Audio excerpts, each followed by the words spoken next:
Shalom, selamat pagi, selamat hari Minggu untuk kita semua. Puji nama Tuhan. Pada pagi hari ini kita boleh berkumpul untuk kita bersama-sama beribadah. Kita mau mengucap syukur kepada Tuhan untuk semua kebaikan Tuhan dan pemeliharaan Tuhan yang boleh kita alami, kita terima dari Tuhan selama satu minggu yang terakhir ini dan tentunya di sepanjang hidup kita. Kita mengucap syukur di pagi hari yang indah ini, di hari Minggu Paskah yang ketiga. Kita mau bersuka cita, kita menaikkan pujian dari Kidung Keesaan 476, berlimpah sukacita di hatiku.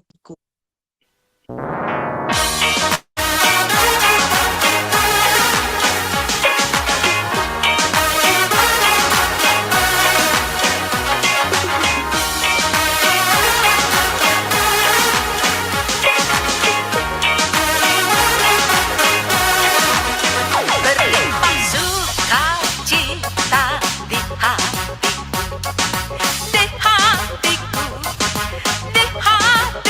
berlimpah sukacita di hatiku, tetap di hatiku.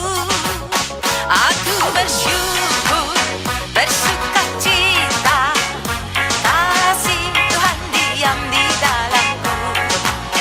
Aku bersyukur, bersukacita, kasih Tuhan diam di dalamku.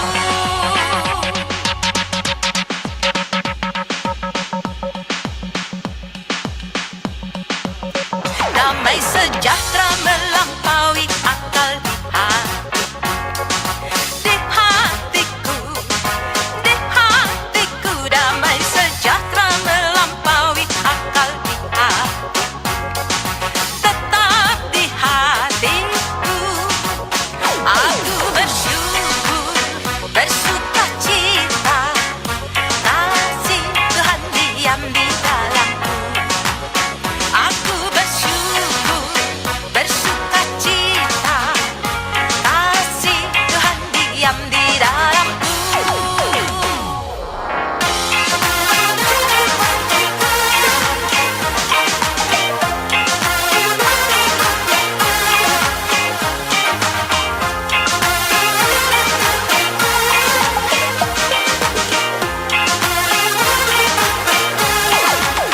Berlimpah kasih Yesus di hatiku, di hatiku, di hatiku. Berlimpah kasih Yesus di hatiku, tetap di hatiku. Aku bersyukur, bersukacita, kasih Tuhan diam di dalamku. Aku bersyukur, bersukacita, kasih Tuhan diam di dalamku. Aku bersyukur, bersukacita, kasih Tuhan diam di dalamku. Aku bersyukur, bersukacita, kasih Tuhan diam di dalamku.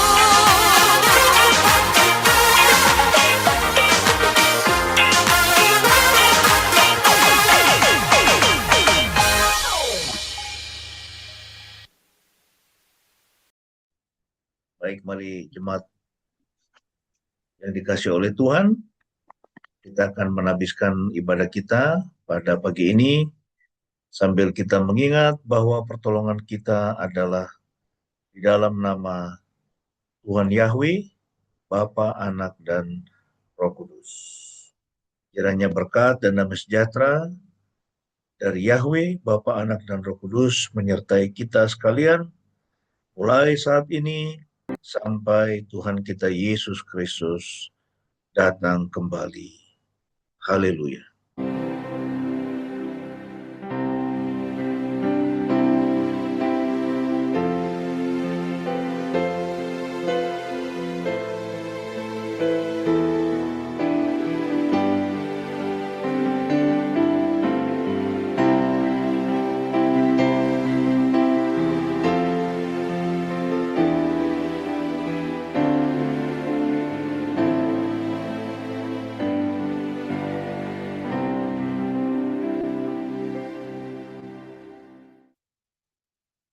Haleluya. Amin. Terpujilah nama Tuhan. Nats pembimbing kita pada pagi hari ini terambil dari Lukas 24 ayat 31 dan ayat 32. Lukas 24 ayat 31 sampai 32, demikian firman Tuhan. Maka terbukalah mata mereka dan mereka pun mengenal Dia, tetapi Dia lenyap dari mereka. Mereka berkata seorang terhadap yang lain, "Bukankah hati kita bergelora di dalam diri kita ketika Dia berbicara kepada kita dalam perjalanan dan ketika Dia menjelaskan kitab suci kepada kita?" Puji nama Tuhan. Bapak Ibu yang dikasihi Tuhan, kita tahu bersama Nats ini berasal dari satu perikop yang menceritakan pengalaman dua orang murid di dalam perjalanan menuju ke Emmaus. Mereka bertemu dengan Tuhan Yesus dan Tuhan Yesus menjelaskan kepada mereka kitab suci, menjelaskan kepada mereka firman Tuhan. Dan mereka berkata seorang terhadap yang lain, "Bukankah hati kita bergelora di dalam diri kita?" Persekutuan dengan Kristus, persekutuan dengan firman Tuhan mendatangkan sukacita di dalam diri kedua orang murid ini. Biarlah sukacita yang sama juga memenuhi hati dan pikiran kita hari ini. Karena Tuhan ada bersama dengan kita dan Tuhan memberikan firman-Nya untuk berbicara kepada setiap kita masing-masing di dalam segala situasi kehidupan kita masing-masing. Biarlah kita menjadi murid-murid Kristus yang penuh sukacita di dalam kehidupan kita. Mari kita bersama-sama akan bermazmur dari Mazmur 92 ayat 1 sampai dengan ayatnya yang ke-9. Dan saya akan minta Korason bisa memimpin pembacaan Mazmur 92 ayat 1 sampai dengan ayat 9. Mari kita boleh mengikuti dari tempat kita masing-masing. Mazmur, nyanyian untuk hari Sabat. Adalah baik untuk bersyukur kepada Yahweh dan bermazmur bagi namamu, ya yang maha tinggi, untuk memberitakan kasih setiamu pada pagi hari dan kesetiaanmu di setiap malam hari, dengan nada alat musik 10 dawai dan nada kecapi pada nada musik yang mengalun dengan harpa, sebab Engkau, Yahweh, yang telah membuatku bergembira atas karyamu. Aku akan bersorak atas perbuatan-perbuatan tanganmu. Ya Yahweh, betapa besar perbuatanmu, betapa dalam rancanganmu. Orang yang kasar tidak mengetahuinya. Orang yang bodoh tidak memahaminya. Ketika orang fasik bersemi bagaikan rerumputan dan semua pelaku kejahatan merajalela, itulah saatnya mereka akan dimusnahkan sampai selama-lamanya. Namun Engkau, Yahweh, Engkaulah yang paling tinggi untuk selamanya. Amin. Amin. Puji nama Tuhan. Engkau ya Yahweh, Engkaulah yang paling tinggi untuk selama-lamanya. Tuhan yang terutama di dalam kehidupan kita. Mari kita memuji Dia dari Kidung Keesaan 267, Yesus Engkaulah Rajaku. Dialah yang paling tinggi di dalam kehidupan kita. Kidung Keesaan 267, Yesus Engkaulah Rajaku.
pimpinlah hidupku.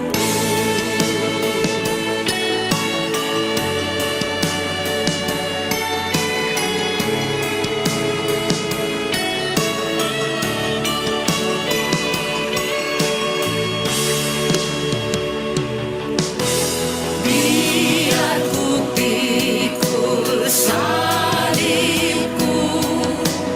ikut perintahmu, dan menghayati susahmu. Kau mati gantiku. Kan ku kenang Getsemani, kan ku kenang sesak keji. Oh, sungguh ajaib kasih-Mu, pimpinlah hidupku. Kan ku kenang Getsemani, kan ku kenang sesak keji. Oh, sungguh ajaib kasih-Mu, pimpinlah hidupku. Oh, sungguh ajaib kasih-Mu, pimpinlah hidupku. Pimpinlah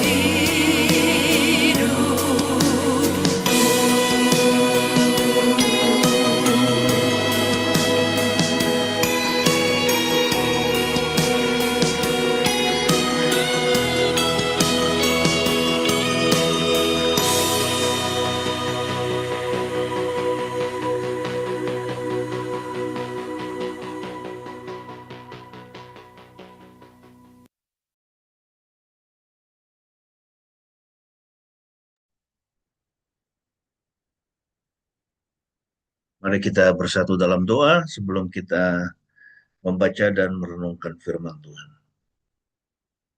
Tuhan, kami bersyukur pagi ini kami boleh ada sebagaimana kami ada. Kami boleh mengalami kebaikan-Mu yang ajaib. Selama 1 minggu ini, pertolongan-Mu, penyertaan-Mu atas hidup kami. Kami mau bersyukur untuk semuanya itu. Dan saat ini kami rindu untuk merenungkan kebenaran firman. Firmanlah kami siap mendengar. Berkati kami semua, kiranya firman Tuhan menguatkan kami, memberikan inspirasi kepada kami, dan juga mengangkat semua beban-beban di dalam kehidupan kami. Di dalam nama Tuhan Yesus kami berdoa. Amin. Ya, shalom semua, selamat pagi. Ya, selamat hari Minggu. Khususnya buat Ibu Peggy di Kupang. Kami senang boleh hadir bersama dengan kami pada pagi ini. Masih dalam suasana memperingati kebangkitan Tuhan Yesus. Kita akan membahas dari Lukas pasal yang ke-24. Lukas pasal 24 di bawah tema Yesus tetap mengenal kita, ya, meski terkadang kita tidak mengenalinya. Ya, jadi Tuhan Yesus tetap mengenal kita, ya, Dia tahu ya permasalahan yang sedang kita hadapi, ya, Dia tahu pergumulan kita, ya, dan Dia peduli. Ya, meskipun kita berpikir sepertinya Dia diam, ya, sepertinya Dia tidak bertindak, ya, tetapi Dia selalu bertindak karena Dia sangat mengasihi kita. Nah, kita melihat di dalam Lukas pasal 24 ayat 13 sampai 35, yaitu menceritakan bagaimana Tuhan Yesus ya menguatkan 2 orang muridnya yang sedang berjalan menuju ke Emmaus. Ya, ketika mereka mengalami kebimbangan, mengalami keraguan, mengalami ketidakpastian. Ya, banyak orang pada hari-hari ini ya mereka hidup dalam ketidakpastian. Ya, ketidakpastian melihat masa depan, ya ketakutan melihat masa depan. Ya, Tuhan Yesus mengatakan siapa yang karena kekhawatirannya ya dapat menambahkan sehasta saja pada jalan hidupnya. Ya, dan Tuhan Yesus juga mengingatkan supaya kita tidak khawatir, ya kita tidak perlu takut ya tentang hal apapun juga, ya oleh karena Dia menjamin kehidupan kita dan Dia punya rancangan yang terbaik atas kehidupan kita. Nah, ini gambarannya, ya ilustrasi yang bisa kita lihat di Google. Ya, Tuhan Yesus sedang berjalan bersama dua muridnya ya, dan ini kelihatan adalah bukan dari kelompok 12, ya murid inti ada 12, dan Yudas kelihatan dia sudah bunuh diri, ya tinggal 11, ya, dan belum diadakan yaitu pemilihan ya untuk menetapkan pengganti dari Yudas, ya, tetapi di dalam teks yang kita baca di situ kita bertemu dengan nama Kleopas, ya salah satu dari murid Yesus yang ditemui oleh Kristus ya waktu dia dengan seorang temannya berjalan ke Emmaus. Nah, kita lihat yang pertama yang bisa kita perhatikan apa yang terjadi bahwa ya kedua murid ini dan juga ya tentu murid-murid yang lain. Ya, murid Yesus itu bukan hanya 12 tapi ada kelompok 60, ada kelompok 120 ya, dan tentu ada lebih banyak lagi ya karena itu pengikutnya banyak ya. Dan umumnya mereka mengalami keputusasaan. Ya, mereka mengalami keputusasaan, mereka mengalami kebimbangan. Ya, tentu saja ya kalau eh, ya seseorang atau satu kelompok ya kehilangan pemimpinnya, ya tentu ya itu akan mengakibatkan kekacauan. Ya, itu di dalam Alkitab dikatakan kalau tidak ada raja, maka rakyat itu ya menjadi kacau dikatakan. Ya, rakyat akan menjadi liar ya kalau tidak ada pemimpin. Ya, jadi rupanya Tuhan itu dia menetapkan atau dia mendesain kita itu untuk memiliki pemimpin dan juga bisa berjalan ya sesuai dengan arahan ya itu pemimpin. Ya, dan penting sekali kita memiliki pemimpin yang baik, ya pemimpin yang cakap. Ya, termasuk bangsa kita juga ya harus memiliki pemimpin yang baik, yang cakap ya oleh karena Indonesia dan bahkan seluruh dunia mengalami masa-masa yang sulit ya hari-hari ini. Nah, kita akan melihat di dalam teks kita. Ya, di sini dikatakan pada hari itu ada dua orang dari antara mereka sedang pergi ke sebuah desa yang bernama Emmaus, yang berjarak kira-kira 10 kilometer ya dari Yerusalem. Dan mereka berbicara seorang terhadap yang lain tentang semua yang telah terjadi itu. Ketika mereka sedang bercakap-cakap dan bertukar pikiran, Yesus sendiri datang mendekati dan berjalan bersama mereka. Namun mata mereka seperti terselubung sehingga mereka tidak dapat mengenali dia. Ya, ada banyak orang itu yang seperti ini. Ya, sebetulnya Tuhan itu ya dia hadir ya di dalam kehidupannya. Ya, Tuhan itu hadir. Ya, Tuhan mengerti apa yang sedang dia alami. Ya, tetapi dia berpikir atau mereka berpikir bahwa Tuhan itu jauh. Ya, Tuhan itu tidak pernah jauh. Ya, eh, Tuhan Yesus mengatakan ya bahwa Tuhan itu Elohim itu adalah roh. Ya, dan barang siapa mengenal dia dan barang siapa menyembah dia harus menyembahnya di dalam roh dan kebenaran. Ya, Tuhan itu adalah roh. Ya, Tuhan itu adalah ruah. Ya, udara, angin. Ya, artinya apa? Dia ada di segala tempat. Ya, dia tidak dibatasi oleh waktu, ruang, dan materi. Ya, dia hadir di segala tempat. Bahkan saat ini pun ketika kita sedang beribadah melalui Zoom ini, dia hadir. Ya, dia hadir di dalam kehidupan kita. Ya, nah tetapi yang terjadi adalah seperti kedua orang yang sedang berjalan ke Emmaus. Ya, dikatakan namun mata mereka seperti terselubung. Ya, kita juga ya ketika kita sedang mengalami kekecewaan, ya mengalami kesulitan, sepertinya mata kita itu terselubung sehingga kita tidak dapat mengenali Tuhan. Ya, bahwa Dia hadir, ya, Dia itu Maha Hadir. Ya, nah, ayat 17 dikatakan di sini, Dia berkata kepada mereka, apakah yang sedang kamu percakapkan seorang terhadap yang lain? Sementara kamu berjalan sehingga membuat kamu muram. Ya, jadi muka mereka itu muram, ya muka mereka itu sedih.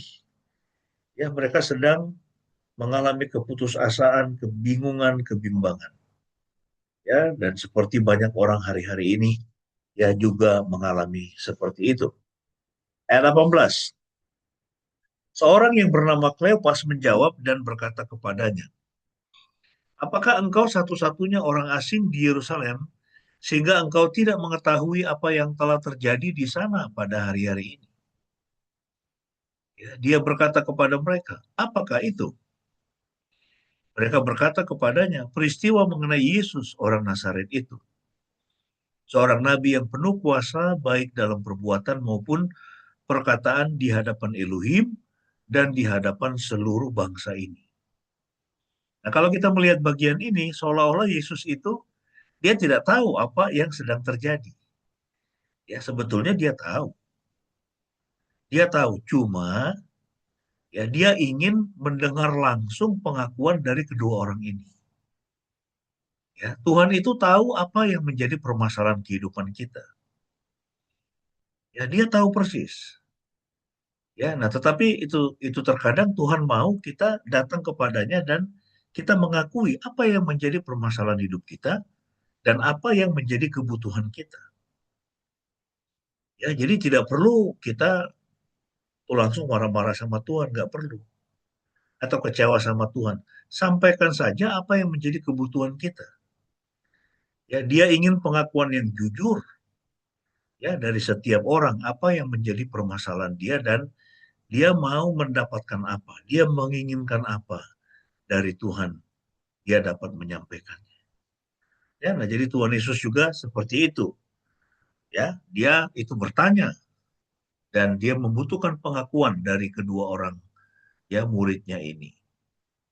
Nah, kemudian ayat 20. Dan bagaimana para imam kepala dan para pemimpin kami telah menyerahkan dia ke dalam hukuman mati dan menyalibkan dia. Semula kami berharap bahwa dialah orang yang akan segera menebus Israel. Tetapi hari ini sudah hari ketiga sejak apa yang telah terjadi itu.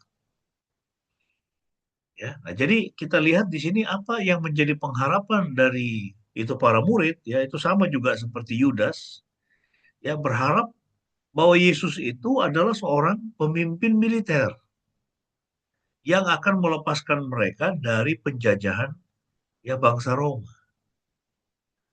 Ya, tetapi Tuhan Yesus dia datang bukan tujuannya untuk itu.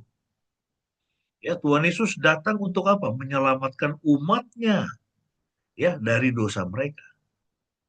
Bahkan juga untuk bukan hanya menyelamatkan orang Israel, termasuk juga menyelamatkan bangsa Roma. Ya, orang-orang Roma dan semua orang di seluruh dunia dari dosa-dosa mereka. Ya. Nah, tetapi kita melihat di sini ya bahwa ada pengharapan yang salah dari para murid ya yang berpikir bahwa Yesus itu datang untuk menebus Israel, melepaskan mereka ya dari penjajahan yang mereka terima dari bangsa Roma. Ayat 22. Namun demikian beberapa wanita dari antara kami telah mengejutkan kami ya mereka pagi-pagi sekali datang ke kubur. Bukan saja tidak menemukan mayatnya, mereka bahkan kembali dan berkata telah melihat malaikat-malaikat yang menyatakan bahwa dia hidup. Lalu beberapa di antara kami telah pergi ke kubur itu dan telah mendapati pula sama seperti yang para wanita itu katakan. Ya, tetapi dia tidak mereka lihat. Ya, jadi mereka mendengar ya kesaksian ya dari itu beberapa wanita ya. Kita tahu ada Maria, itu Maria Magdalena, ya. Jadi itu beberapa murid Yesus yang adalah wanita, ya. Itu datang ke kubur dan mereka menyaksikan, ya, mendengar langsung dari para malaikat yang menyatakan dia hidup. Ya, bahkan juga mereka sudah melihat Yesus, ya, bertemu dengan Yesus, ya. Nah, tetapi mereka tetap tidak percaya. Nah, saudara, apa yang bisa kita lihat dari eh, bagian ini? Bahwa kita pun ya mengalami ya mengalami keputusasaan saat ketika ya Tuhan itu terasa tidak hadir, ya Tuhan itu terasa absen. Dan ketika kita sedang kecewa, sering sekali kekecewaan itu mengaburkan ya persepsi rohani kita. Ya pandangan rohani kita menjadi gelap ya ketika kita mengalami kekecewaan.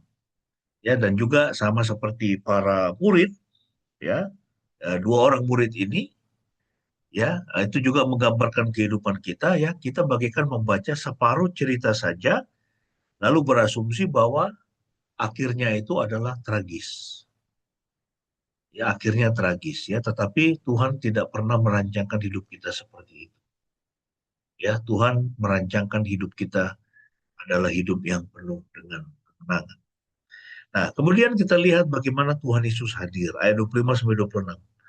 Maka Yesus berkata kepada mereka, ya Tuhan Yesus menegur ya kedua muridnya ini, hai orang-orang yang bodoh, hai orang yang bodoh dan yang lamban hati untuk percaya kepada segala sesuatu yang telah para nabi katakan.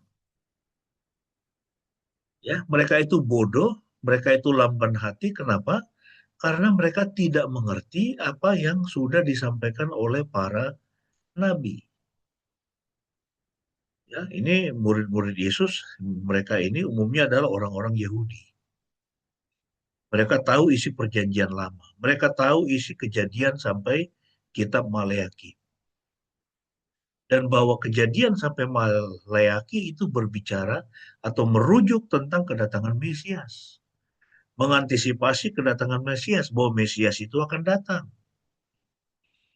Ayat 26, dan bahwa Mesias itu akan menderita.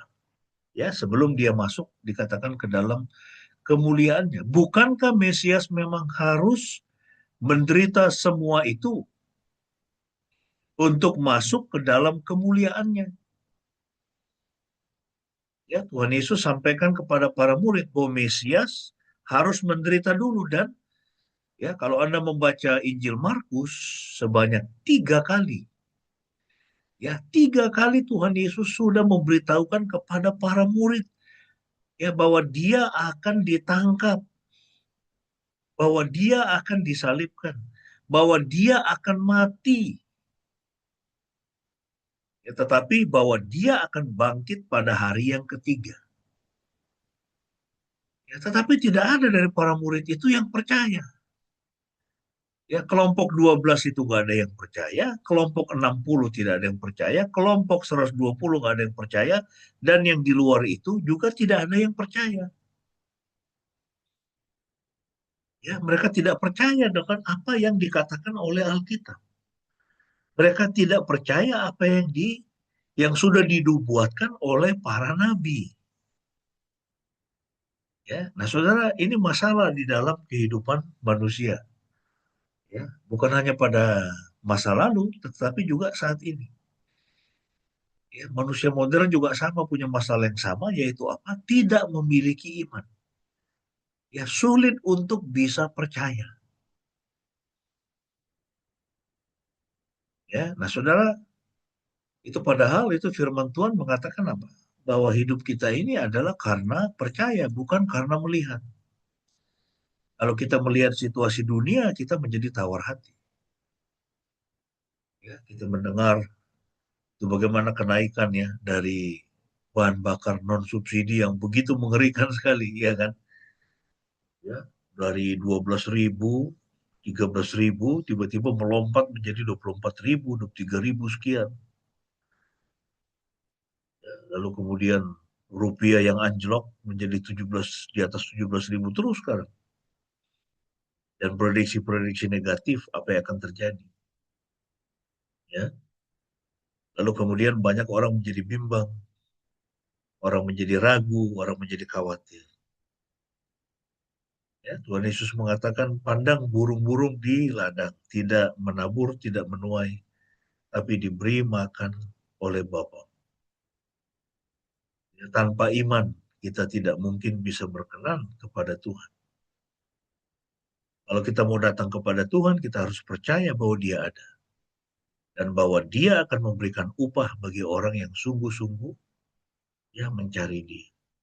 Yang sungguh-sungguh percaya. Hidup kita ini adalah karena percaya. Ya, nah jadi itu yang Tuhan Yesus itu sampaikan kepada para murid. Ya, dua orang murid ini. Kamu itu bodoh. Hatimu lamban sekali. Mengapa hatimu itu begitu lamban untuk mempercayai apa yang dikatakan oleh para nabi? Ya, bahwa Mesias akan menderita. Untuk dia bisa masuk ke dalam kemuliaan. Nah, di sini kita bisa melihat Yesus sendiri mendekat dan berjalannya bersama-sama dengan mereka. Dan itu memberikan indikasi bahwa di dalam kehidupan kita, ya Tuhan itu hadir. Di dalam setiap pengalaman-pengalaman yang kita alami, apakah itu yang menyenangkan, ya dan terlebih khusus yang kita sedang mengalami kesulitan, ya Tuhan itu hadir di dalam setiap aspek kehidupan kita. Apalagi kalau kita mengundang Dia. Ya, jadi Yesus mendekat di tengah kebingungan mereka. Ya, Tuhan Yesus mendekati mereka. He approached them. Ia yang memprakarsai perjumpaan itu. Kita bisa melihat bahwa kehadirannya itu nyata bahkan ketika ia tidak dikenali. Saya mengalami dalam hidup saya ada begitu banyak mujizat yang Tuhan nyatakan. Sampai hari ini. Sampai hari ini. Ya, saya tidak pernah mengalami yang namanya berkekurangan. Sampai hari ini. Ya, dan Tuhan itu memelihara kehidupan kita itu secara ajaib. Bukan karena kepintaran kita, bukan karena kerja keras kita. Ya kan firman Tuhan mengatakan kalau bukan Tuhan yang membangun rumah, sia-sialah usaha orang membangunnya. Kalau bukan Tuhan yang mengawal kota, sia-sialah pengawal berjaga-jaga. Mazmur 107 ayat 1. Ayat 2 dikatakan, sia-sialah kamu bangun pagi-pagi, bekerja sampai jauh malam untuk mendapatkan sepotong roti. Sementara Tuhan memberikan kepada yang dikasihinya pada waktu dia tidur. Pada waktu dia tidur, Tuhan kasih makan. Tuhan kasih roti. Saya mengalami itu, saudara. Ya, Tuhan itu memberkati. Yang penting adalah kita harus, ya, dalam menjalani hidup, motivasinya harus tulus. Motivasi kita tulus. Melayani Tuhan harus tulus. Ya, beribadah kepada Tuhan harus tulus. Sikap hati kita kepada Tuhan harus tulus. Ya, sikap kita dengan orang-orang di sekitar kita, rekan kerja kita. Kalau kita punya pembantu, dengan pembantu kita, dengan siapapun harus tulus. Ya, tidak boleh itu yang namanya kita berelasi dengan orang lain untuk apa? Supaya saya mendapatkan keuntungan dari dia. Supaya saya bisa memanfaatkan dia. Bukan itu yang Tuhan mau. Yang Tuhan mau itu adalah kita harus hidup kita itu memberdayakan kehidupan orang lain. Ya, itulah yang Tuhan katakan kepada Abraham. Aku akan memberkatimu, engkau menjadi sangat banyak. Ya kan? Dia bilang, pandanglah bintang-bintang di langit. Coba hitung itu pasir di tepi laut. Tuhan bilang, seperti itulah keturunanmu banyak. Lalu kemudian Tuhan menutup janjinya dengan sebuah perintah kepada Abraham. Dia mengatakan, jadilah berkat. Dan jadilah berkat. Ya, Tuhan Yesus mengatakan lebih baik memberi daripada menerima. Lebih baik tangan di atas daripada tangan di bawah. Memberi, berikanlah. Ya, berikanlah hidup kita kepada Tuhan. Nah, para murid ini mata mereka terhalang ya untuk mengenalinya. Kenapa? Mereka mengalami yang namanya kebutaan rohani. Ya, bukan kebutaan secara fisik, mata mereka tidak rabun. Ya, mata mereka tidak ada masalah secara fisik, tetapi matanya buta secara rohani. Yang itu yang terjadi, saudara, di dalam dunia kita ini. Ya, itu banyak orang yang pintar, cerdas, kaya, ya, tetapi buta secara rohani. Tidak bisa melihat hal-hal yang rohani. Tidak bisa memahami hal-hal yang bersifat rohani. Tuhan Yesus mengatakan, rohlah yang memberi hidup, daging sama sekali tidak berguna. Perkataan-perkataan yang aku katakan kepadamu adalah roh dan hidup. Ya, Yohanes 6:63. Rohlah yang memberi hidup. Ya, dunia materi ini akan berlalu, yang rohani tidak akan pernah berlalu. Ya, dan Tuhan mau kita menjadi manusia rohani. Ya, mereka mengalami kebutuhan rohani. Ya, jadi Tuhan itu terkadang menahan kejelasan demi suatu tujuan. Ya, seringkali kita berdoa kepada Tuhan, meminta sesuatu, meminta pertolongan, tidak langsung ditolong. Tuhan biarkan kita bergumul, bergulat, ya, sama seperti Yakub itu. Ya, dia harus bergulat dulu dengan Tuhan sebelum akhirnya Tuhan memberkati dia. Jadi kadang-kadang Tuhan juga mengizinkan kita mengalami kesulitan dalam hidup supaya kita bergulat ya dengan Dia, bergulat dengan Tuhan untuk mendapatkan, ya itu, saudara. Nah, jadi apa yang bisa kita pelajari di sini? Yesus hadir dalam perjuangan kita, bahkan ketika kita tidak merasakannya, meskipun kita tidak merasakannya, meskipun kita tidak menyadari kehadirannya. Oh, Dia hadir ya di dalam ya perjuangan kita, ya kan? Kita ini kan dalam dunia ini kan seperti semuanya sedang apa? Berlomba. Ya, berlomba dengan tekun dalam perlombaan yang diwajibkan bagi kita, ya Ibrani. Surat Ibrani mengatakan seperti itu. Nah, iman tidak bergantung pada pengenalan yang seketika. Ya, faith is a progress. Iman itu bukan sesuatu yang instan. Ya, jadi pengenalan kita akan Tuhan dan Tuhan izinkan ketika kita mengalami lembah-lembah kekelaman, mengalami kesulitan, mengalami tantangan, iman kita diuji, ya supaya iman kita itu menjadi lebih kuat, ya iman kita itu menjadi lebih dewasa. Ya, jangan mudah kecewa. Kemudian yang ketiga kita lihat ayat 27. Ya, Tuhan Yesus dia memberikan penjelasan dari kitab suci. Itulah pentingnya kita selalu kembali kepada Alkitab dan mengerti isi Alkitab. Lalu dia menjelaskan kepada mereka hal-hal mengenai dirinya di dalam seluruh kitab, dimulai dari kitab Musa dan kitab para nabi. Jadi semua kitab, ya kitab Musa itu apa? Kejadian, Keluaran, Imamat, Bilangan, Ulangan. 5 kitab Pentateuch. Itu disebut kitab Musa. Kemudian kitab para nabi, mulai dari Yosua terus, Yesaya, Yeskel, Raja-Raja, Tawari, Ayub, ya, Amos, Yunus, dan seterusnya sampai Maleakhi. Dan Yesus mengatakan semua kitab suci itu berbicara tentang Dia. Merujuk tentang Dia.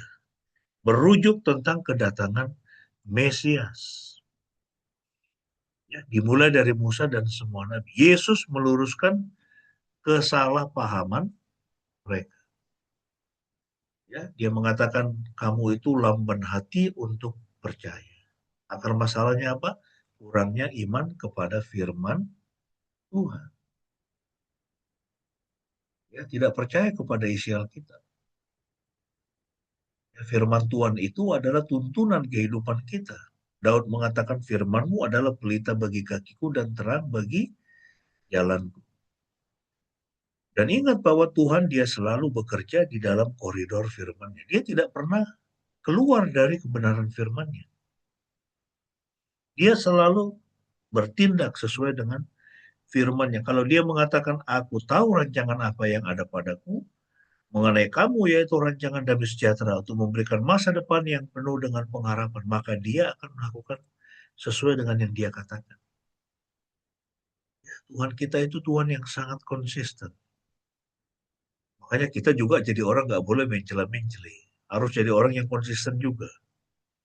Yesus mengatakan kalau ya, itu katakan ya. Kalau tidak, katakan tidak. Ya, jadi kita juga harus jadi orang yang konsisten.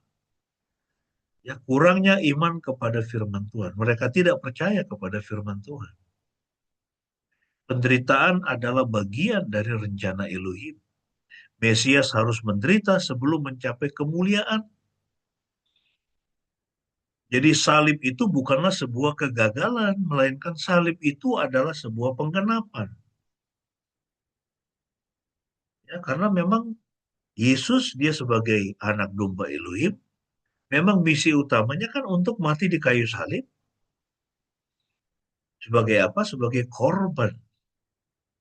Sebagai kurban penebus dosa. Makanya Yohanes Pembaptis ya di dalam Injil Yohanes, juga di dalam Matius ya, dia menunjuk kepada Yesus, dia mengatakan, lihatlah anak domba Elohim yang menghapus dosa dunia. Itu salah satu gelar Yesus, anak domba. Anak domba, mengapa anak domba? Mengapa domba? Karena ya dia harus mati di atas kayu salib untuk mendamaikan kita dengan Tuhan, menjadi kurban. Ya, kurban penebus dosa untuk Anda dan saya. Ya. Nah, jadi kita bisa melihat bahwa kitab suci itu harus ditafsirkan. Ya, pusatnya adalah kepada Kristus. Seluruh kitab suci merujuk kepada Yesus. Mulai dari Kejadian terus sampai Maliaki itu merujuk kepada Yesus. Ya, jadi perjanjian lama. Ya, perjanjian lama dan perjanjian baru. Kalau misalnya Alkitab itu dikasih judul, ya. Kalau Alkitab aja kan bukan judul ya, Alkitab kitab suci. Tapi misalnya kalau kita kasih judul, apa judul yang tepat untuk menggambarkan Alkitab? Ya, keseluruhan Alkitab mulai dari Kejadian sampai kitab Wahyu. Alkitab itu adalah buku mengenai sejarah penebusan. Atau Alkitab itu adalah buku mengenai sejarah keselamatan, the history of salvation, or the history of redemption. Ya, jadi Alkitab itu diwahyukan kepada kita sebagai ya, buku, sebagai firman Tuhan yang memperlihatkan bahwa Tuhan ya, melaksanakan sejarah penebusan atau sejarah keselamatan di dalam kehidupan manusia. Ya, Alkitab dimulai dengan kisah mengenai apa? Penciptaan. Kejadian 1, Kejadian 2, penciptaan alam semesta, penciptaan bumi, penciptaan tumbuh-tumbuhan, penciptaan seluruh jenis hewan, sampai kemudian hari ke-6 penciptaan manusia. Dan dikatakan manusia itu diciptakan serupa dan segambar dengan diri Elohim. Ya, lalu kemudian Kejadian pasal 2 ya, di situ dikisahkan secara detail bagaimana cara Tuhan menciptakan manusia. Dia ambil tanah liat, dia bentuk. Setelah terbentuk, kemudian apa? Tuhan menghembuskan nafas hidup. Artinya apa? Tuhan memberikan rohnya. Sehingga terbentuklah roh manusia kita. Jadi roh manusia kita ini berasal dari dia. Makanya Pengkhotbah 12 ayat 7 dikatakan roh kembali, daging kembali menjadi debu, kembali menjadi debu. Daging kita akan kembali menjadi debu, kembali menjadi tanah. Karena dibuat dari debu, dari tanah. Tetapi dikatakan roh akan kembali kepada Tuhan yang mengaruniakannya. Waktu kita meninggalkan dunia ini, waktu kita mati, ya tubuh kita, jasad kita ini, ya tubuh kita menjadi tanah.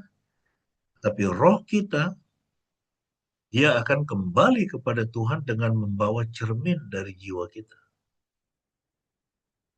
Jiwa kita itulah, ya itu di mana, itu kan di otak ya, proses-proses mental, proses berpikir, ya, bagaimana karakter kita dibentuk, ya itu dalam jiwa kita. Jadi roh kita kembali kepada Tuhan, membawa cermin dari jiwa kita, sehingga di kekekalan kita mengenali diri kita seperti di bumi, tetapi di dalam kesempurnaan. Saya tidak akan menjadi Shane di kekekalan. Saya tetap saya. Shane tetap Shane, Kora tetap Kora. Ibu Metan tetap Ibu Metan. Ya, kita akan mengenali diri kita di kekekalan seperti di bumi. Kita tidak akan menjadi sapi, tidak akan menjadi kambing, tidak akan menjadi burung seperti di dalam mitologi Hindu, di dalam ajaran Hindu. Kita akan kembali kepada Tuhan. Roh kita kembali kepada Tuhan, tetapi kita akan mengenali diri kita. Karena Tuhan menciptakan kita, semua masing-masing itu unik. Ya, karakter yang unik. Tidak ada ya dua yang sama seperti saya. Hanya ada saya. Bahkan bayi yang lahir kembar identik sekalipun, ya itu nggak ada yang sama. Masing-masing Tuhan ciptakan dengan karakter yang unik. Kita kembali kepada Tuhan, kita tetap mengenali diri kita seperti di bumi, tetapi di dalam kesempurnaan. Alkitab dimulai dengan kisah mengenai penciptaan. Mengapa itu penting? Supaya kita memahami, kita tahu bahwa ada inisiator asal mula segala sesuatu. Ada yang menciptakan alam semesta, ada yang menciptakan dunia ini, ada yang menciptakan hewan, tumbuh-tumbuhan, dan termasuk kita, yaitu Tuhan. Ya, waktu kita melihat alam semesta, kita menyadari bahwa Tuhan itu eksis. Kemudian bagian yang kedua, Kejadian 3 menceritakan tentang apa? Kejatuhan manusia ke dalam dosa. Bahwa kita memahami bahwa inilah masalah terbesar dalam hidup manusia, menyebabkan dia terpisah dengan Tuhan, jadi takut ketemu Tuhan. Adam Hawa takut ketemu Tuhan, saling menyalahkan, Adam menyalahkan Hawa, terpisah dengan sesamanya, dan juga terpisah dengan dirinya. Mereka memiliki rasa bersalah, mereka malu, mereka kemudian menyadari bahwa mereka telanjang. Ya, dosa inilah masalah manusia, inilah masalah satu-satunya manusia, dan untuk itu Tuhan Yesus datang. Sejak manusia jatuh ke dalam dosa, Tuhan berfirman kepada ular, juga kepada Adam dan Hawa. Tuhan katakan, keturunan perempuan akan meremukkan kepala ular, tapi ular akan meremukkan kakinya. Itu sudah merujuk kepada Kristus. Bahwa Tuhan akan menghancurkan pekerjaan si jahat, menghancurkan pekerjaan dosa melalui kematian Putra Tunggal. Dan dia melakukan itu. Jadi seluruh bagian terbesar, mulai dari Kejadian pasal 3, setelah manusia jatuh ke dalam dosa, kemudian pemilihan Abraham, bangsa Israel, terus sampai kemudian Mesias datang dari tengah-tengah bangsa Israel, itu berbicara mengenai sejarah penebusan. Sejarah penebusan yang klimaksnya adalah Kristus, kedatangan Kristus. Karya keselamatan Kristus di atas kayu salib. Itu juga kebangkitannya dari kematian. Itulah sejarah penebusan. Itulah sejarah keselamatan. Dan itulah bagian terbesar yang diceritakan oleh Alkitab. Ya, sejarah penebusan, sejarah keselamatan. Mengapa manusia harus ditebus? Mengapa harus ada itu keselamatan di sini? Ya, mengapa manusia harus diselamatkan? Oleh karena ya, setelah mereka jatuh ke dalam dosa, mereka menjadi mati. Mati, Tuhan katakan, kalau kau makan buah itu, kau akan mati. Mati dalam pengertian apa? Mati secara rohani, terpisah dengan Tuhan. Ya, tidak lagi bisa bertemu dengan Tuhan langsung. Ya. Nah, tetapi setelah Kristus menyelesaikan karya keselamatan, manusia tidak lagi perlu perantara, bisa datang langsung kepada Tuhan. Mengapa? Karena sudah menjadi ciptaan yang baru. Recreation. Ya, penciptaan, kejatuhan ke dalam dosa, penebusan. Apa tujuan penebusan? Untuk diciptakan kembali. Yang pertama diciptakan itu siapa? Manusia. Yang sudah jatuh ke dalam dosa diciptakan kembali. 2 Korintus 5:17. Jadi siapa yang ada di dalam Kristus, dia adalah ciptaan baru, yang lama sudah berlalu, sesungguhnya yang baru sudah datang. Ya, diciptakan kembali. Di dalam Kristus kita menjadi ciptaan baru. Kita kembali menjadi ya anak-anak Tuhan. Lalu kemudian bukan hanya manusia diciptakan kembali, tetapi juga alam semesta, bumi ini. Ya, bumi ini akan dimusnahkan di dalam api. The universe, langit yang lama dan bumi yang lama juga akan berlalu. Kita bisa baca di dalam Wahyu pasal 21, Wahyu pasal 22, lalu dikatakan langit yang baru dan bumi yang baru dari surga akan datang. Kita akan tinggal di situ selama-lamanya. Dan firman Tuhan mengatakan tidak ada air mata, tidak ada ratap tangis, tidak ada kesakitan, tidak ada penderitaan. Sebab semua yang lama sudah berlalu. Dan itu dikerjakan oleh Kristus. Di dalam Kristus melalui kematian dan kebangkitan. Jadi saudara, kalau kita punya pengharapan yang begitu indah seperti itu, keyakinan dan kepastian seperti itu, ya mengapa kita harus takut menghadapi situasi dunia ini? Tidak perlu. Ya, kita bisa dengan berani mengatakan Tuhan ada di pihak. Tuhan akan berperang untuk aku. Tuhan akan memelihara hidupku. Aku tahu aku akan baik-baik saja di dalam dunia ini. Kiranya firman Tuhan memberkati kita semua dan membuat kita tetap bersemangat ya menjalani kehidupan kita di dalam dunia ini. Amin. Ya, kita akan menaikkan doa respon firman dan juga doa syafaat. Saya persilakan Ibu Gembala untuk menaikkan doa.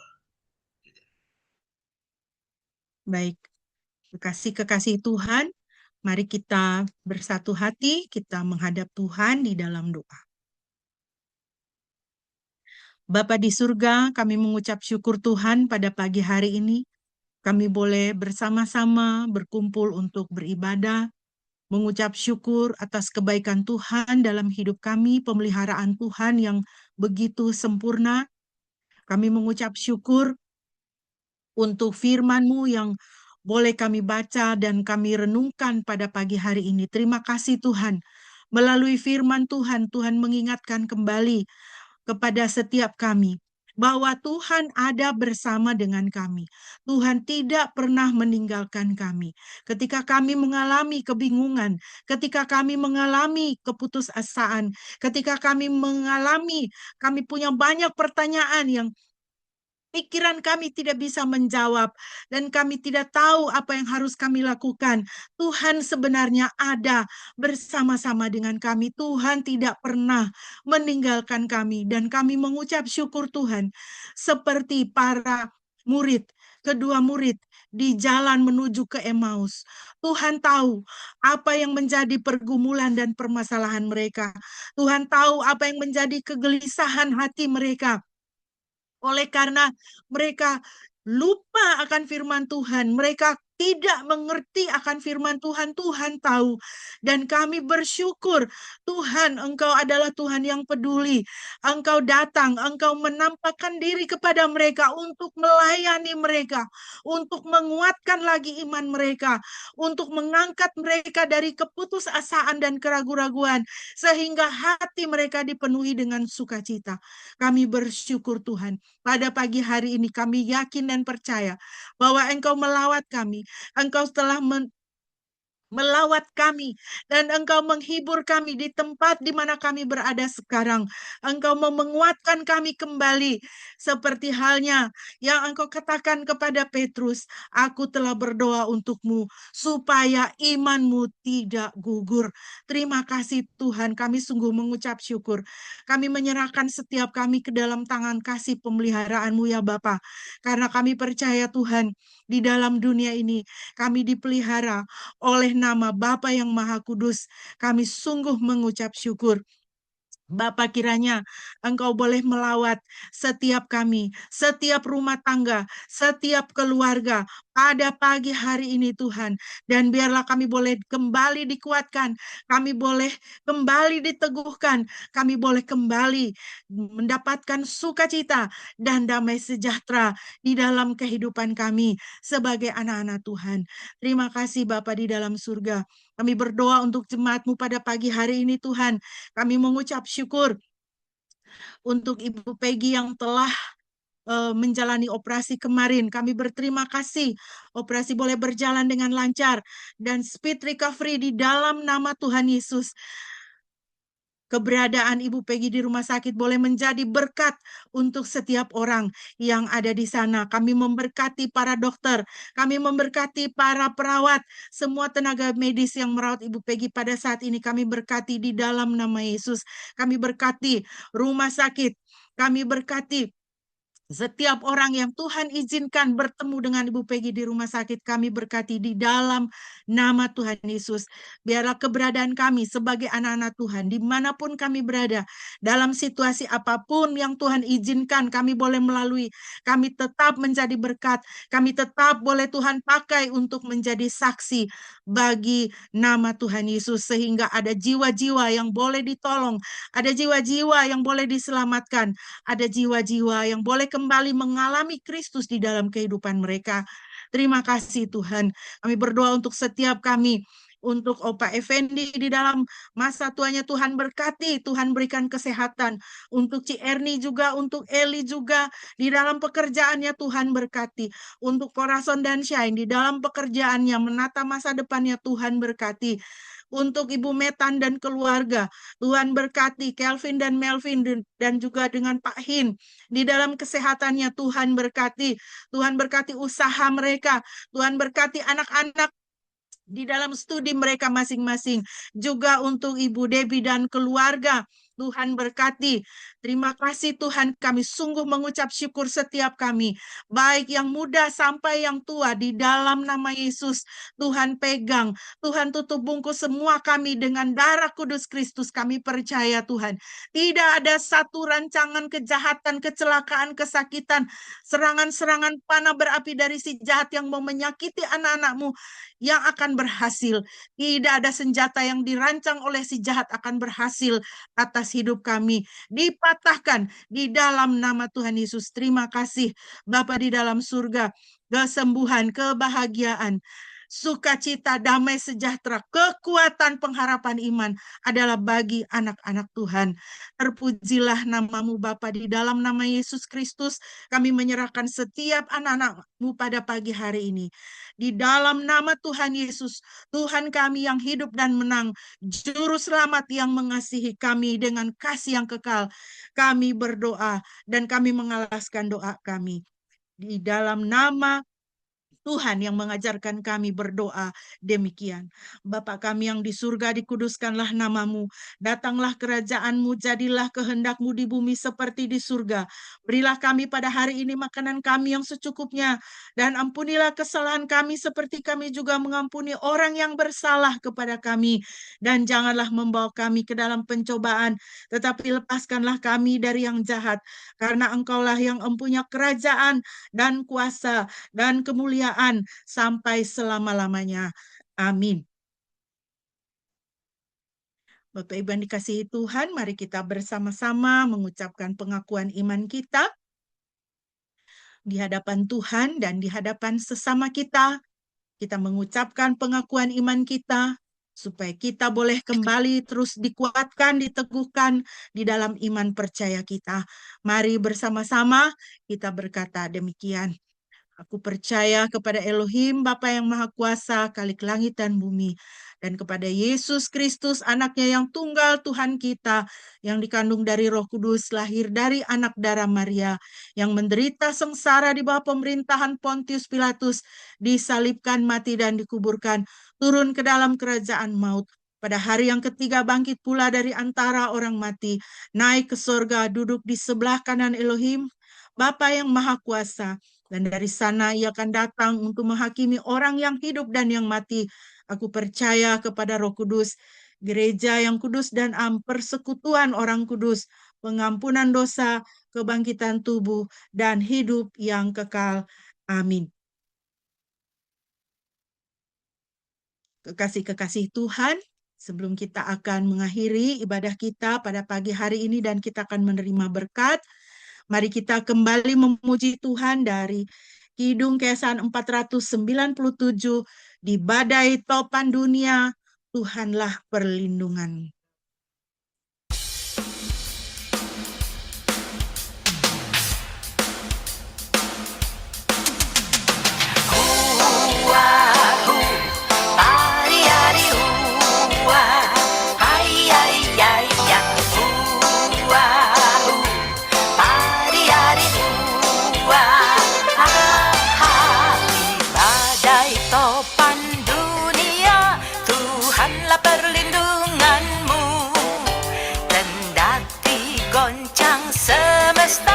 Tuhanlah perlindunganmu, baik siang maupun malam gelap, Tuhanlah perlindunganmu.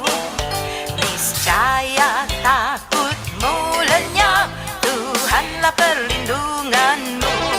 Ya Yesus gunung batu di dunia, di dunia, di dunia. Ya Yesus gunung batu di dunia, tempat berlindung yang teguh. Huahu, pari-ari hua, hai-hai-hai-ya. Huahu, pari-ari hua, ah-ha-ya. Gunung batu yang tetap, Engkaulah perlindunganku. Di tiap waktu dan tempat, Engkaulah perlindunganku. Ya Yesus gunung batu di dunia, di dunia, di dunia. Ya Yesus gunung batu di dunia, tempat berlindung yang teguh. Ya Yesus gunung batu di dunia, di dunia, di dunia. Ya Yesus gunung batu di dunia, tempat berlindung yang teguh.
hari Jumat yang dikasih oleh Tuhan, maka sekarang arahkanlah hatimu kepada Tuhan dan terimalah berkat. Yahweh memberkati engkau dan memelihara engkau. Yahweh membuat wajahnya bersinar atasmu dan memberi engkau anugerah. Yahweh mengarahkan wajahnya kepadamu dan memberi engkau damai sejahtera. Pujilah Halik semesta.